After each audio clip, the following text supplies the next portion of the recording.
Hey everybody, hope and pray that you're doing well today as we come to our word from the word. And today, that word is regret. Regret. Now we've been talking about Jonah and we're going to start in chapter 4. Just going to look at two verses today.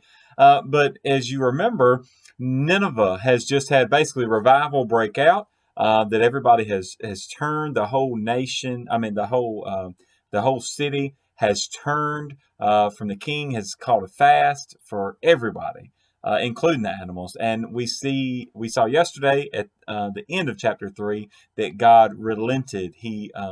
For lack of a better way of saying it, he changed his mind. And in other words, what he was going to do, he didn't do because of the change of heart that the people of Nineveh had.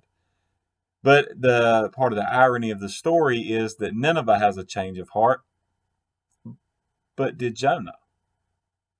So let's just jump in. Jonah chapter 4, verses 1 and 2 says, "But it displeased Jonah exceedingly, and he became angry. So he prayed to the Lord and said, Ah, Lord, was not this what I said when I was still in my country? Therefore I fled previously to Tarshish.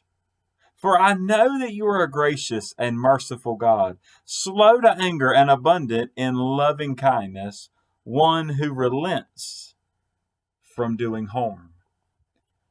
Now, as we're talking about regret, normally the first thing that we think of is that we regret when we do something bad. I mean, that's kind of the whole point. When we do something bad, when we fall into sin, we regret it, we repent, and we turn back to God. And then, we move forward from that point. But have you ever regretted from doing good?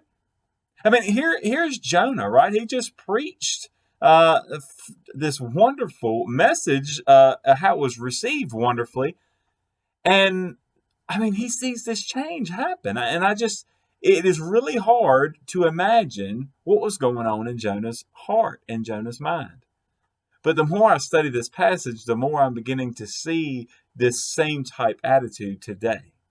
And I'm trying not to get ahead of myself. We're going to be dealing with this in a few weeks on Wednesday nights. But even as we come to the end of this study in Jonah here in our daily videos, I pray that you're going to see even just a little bit more about how the regret on Jonah's part and the change of heart didn't quite happen the same way for him. Now, I say all that to say this, okay? So regret from doing good. Now, you could say, yes, that Jonah regretted running from God, that he regretted having to be thrown overboard, and he regretted having to spend 3 days, 3 nights in the belly of a fish. But was he just sorry that he got caught? Because what else can you say to explain that he regretted from doing good? Because we see he gets so angry. It reminds me of, there's a phrase out there that's, I don't really know where it came from, but it was that, no good deed goes unpunished. And it's almost like Jonah has this attitude of, look, I did all this work and doing what God told me to do, and now God's not going to keep up his end of the bargain, right? Because Jonah kept saying that, hey, in 40 days, Nineveh's going to be overthrown. And so now he looks like a liar. He looks like the message that he was giving and the message that he was showing was a lie. But remember, God relented because of their change of heart. But there's two things really here that we see. We see anger on Jonah's part.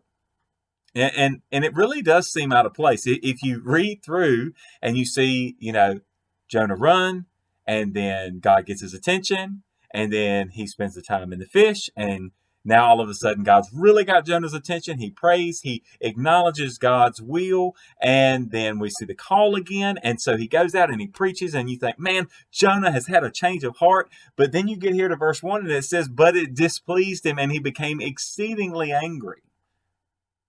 Now, it seems out of place. I mean, isn't this what Jonah wanted, right? I mean, isn't this what any preacher wants? Isn't this what any evangelist wants? Isn't this what he should have been praying for?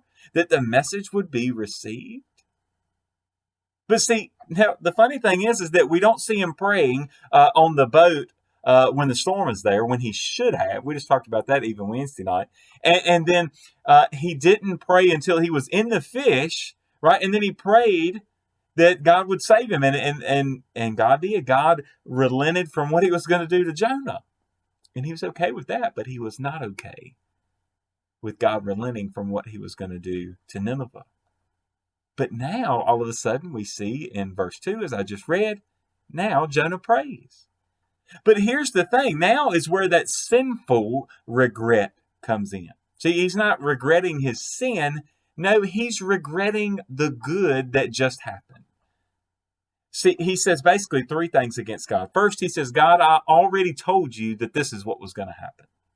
Now, we don't read that, but obviously from what he's saying is that he had already told God, and even in his fleeing, that, maybe even then that he did pray as he was going, saying that, no, I'm not going to go, or even in his heart that God already knew the intentions of his heart, and he knew, I know what you'll do, and if I go there, you'll want to love them, and you'll want to have mercy on them, and you'll want to save them or let them live, and I don't want that to happen, so I'm going to Tarshish. He says, I already told you, God, that this was going to happen. The second thing is, he said, that's why I fled in the first place. God, don't you know I was running the other way because I did not want this to happen? I did not want the people of Nineveh to be spared. And then the third thing is it's a bunch of kind of accusations that he makes against God. And he says, God, I knew, he's basically saying this, God, I knew that you were going to act like you always do. Now, for some of us, if we get in arguments or even with your parents, with your spouse, children, whatever, there's those times where you say, well, you're just acting like yourself. That's just how you always act. And I knew that's what you were going to do because that's the way you always act.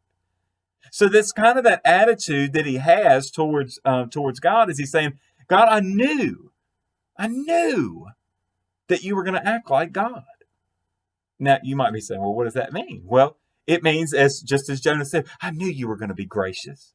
I knew you were going to be merciful and slow to anger. And I knew that you were just going to keep on being abundant in loving kindness. And I knew that you were one who would relent from doing harm.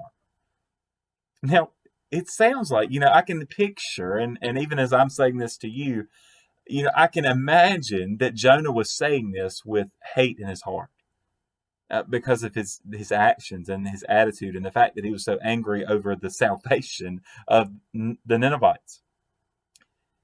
But I can see him doing this with spite in his heart. But he's trying to accuse God of doing all these great things, of being gracious and merciful and slow to anger and abundant in loving kindness and one who relents from doing harm. But did Jonah not realize, did Jonah not understand that God had done all the same things for him just in this short story? Right? That God was gracious and allowed him to flee. God was merciful and didn't kill him, but saved him. He was slow to anger because even then he still should have just let the fish eat him and have him for dinner. He was abundant in loving kindness because he allowed him to be spit back out on dry land, and he gave him another chance. He relented. God relented from what he was going to do to Jonah. But when all those same things were applied to Nineveh, a people that Jonah hated. See, I'm just going to tell you, this is racism at its core. And this is one of the things that we see so abundant today. And we're going to talk about this in the coming weeks. But to think about this, that he hated them so much that he did not want them to receive the same grace, love, and mercy that he had received. You see, the point, you say, well, what is the point of all this for me? Well, one, today, make sure that you're not racist. Make sure that you don't hate people so much that you don't want to see God extend love, grace, and mercy to them.